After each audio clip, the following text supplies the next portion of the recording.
Hello and welcome to Hank Games Without Hank. My name is John Green, manager of the AFC Wimbledon Wimbly Womblys, who today are bringing Coventry City to Plough Lane.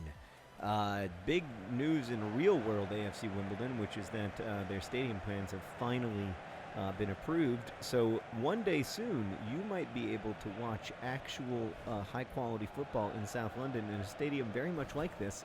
Today we're starting Shea LaBeouf in goal. We've got Lockyer and Nightingale locking down the defense. Jego, selectively mute Jego, and other John Green in midfield and up front. Isaac Success, and I believe a hot slice of Dicko, because you can never have enough. By the way, if you hear jackhammering in the background over the course of this video, that's because they have been jackhammering immediately beneath our offices for what appears to have been 17,000 years. Today I'm going to talk about 100 Days, which doesn't exist yet, but is a new YouTube channel that will be existent soon. It is going to be a health and fitness show hosted by me and my best friend Chris Waters, two ordinary people in their late early age / early-ish middle age who are going to try to have a healthy midlife crisis. We're going to try to take a different approach to health and fitness shows that you've seen in the past. For one thing, we're going to try to be free, which a lot of these things aren't. I'm not sure what the foul was there. Maybe it was just called on Dicko for being so handsome or so talented. I don't know. But so that's one thing that's going to be different. Every part of the show will be free, and no part of it will be corporately sponsored, which is important to us because in this world of health and fitness, there is so much misinformation because it is such a big business. Like we're talking about billions of dollars in nutritional supplements, and there's the shakes and the nutrition bars, most of which are just identical to candy bars. And we don't want to be beholden to those folks when we are making videos. Like an example of this is the whole wearable technology phenomenon. As part of this, I'm going to be wearing a bunch of these wearable technology things for all or part of the 100 days. And those are super useful tools for a lot of people. And different ones work well for different people. However, a lot of the claims that surround those wearable technologies just aren't backed up by the trials that we've seen so far about them.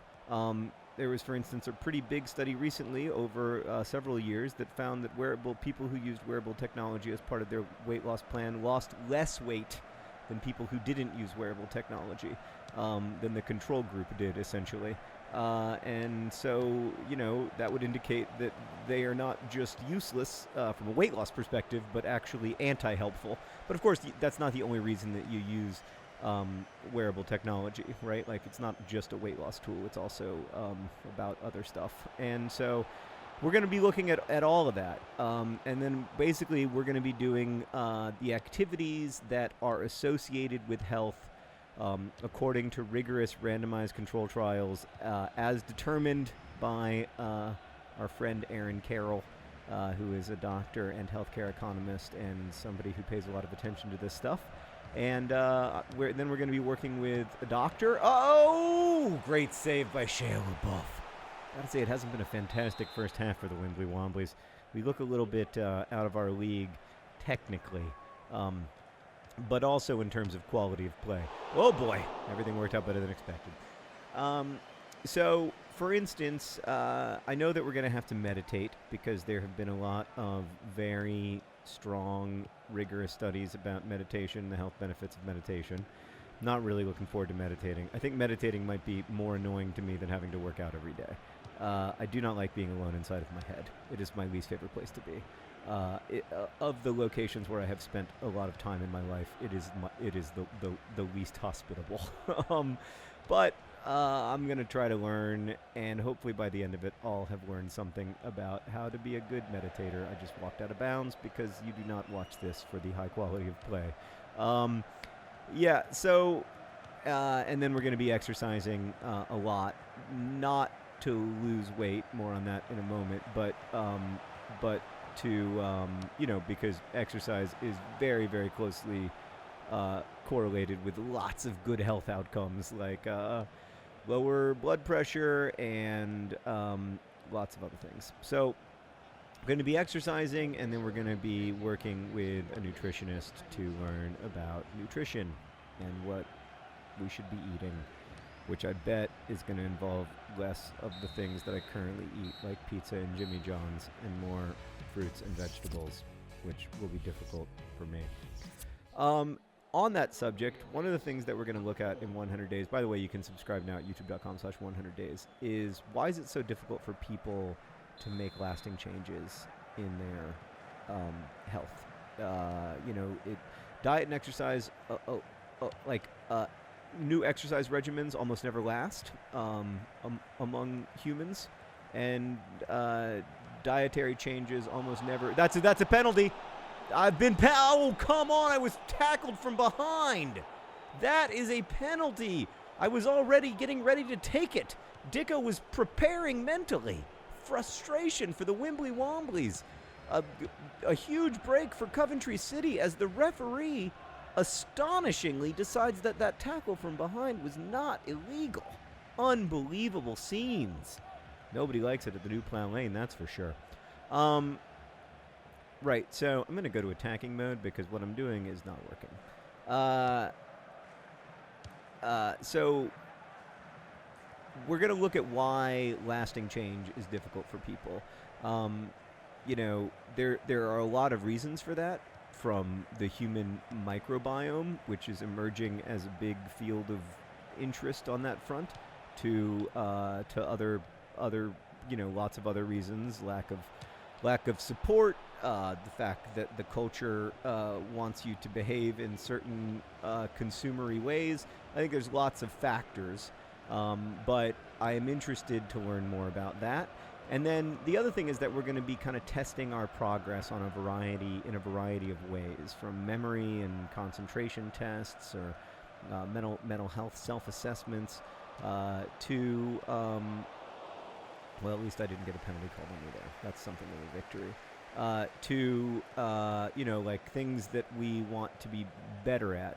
In my case, really like to be able to touch my toes, or at least touch my shins, and be able to do maybe even some push-ups. Oh man! If I could have done more push-ups, that might have gone better. What we're gonna do is we're gonna bring on Akinfenwa and the Montserratian Messi, the Caribbean Ronaldo. And then we're also going to bring on Frankenstein, who is injured, but said in an email to me that he was feeling better. I felt like that was something he could have said in person, but he said it via email, so that was an interesting choice. And I don't know if we're going to get a corner kick out of this situation, or we did get a corner kick out. You always want to make your 3 substitutions right before a corner kick. That's what the pros do. Get there! Get there! Oh, frustration. Good job. Way to win the ball back, boys, and then throwing it away for nothing. Very frustrating to watch that. But we've got the ball back. No, we don't. We lost it again. Oh, boy. But we're not going to focus on weight as a metric. In fact, we're not going to talk about weight at all, because I feel like the obsession with weight leads to, at least for me, I know it's a helpful metric for some people, but for me it just leads to this focus on one single number as a measure of health, which is not necessarily a particularly good measure of health.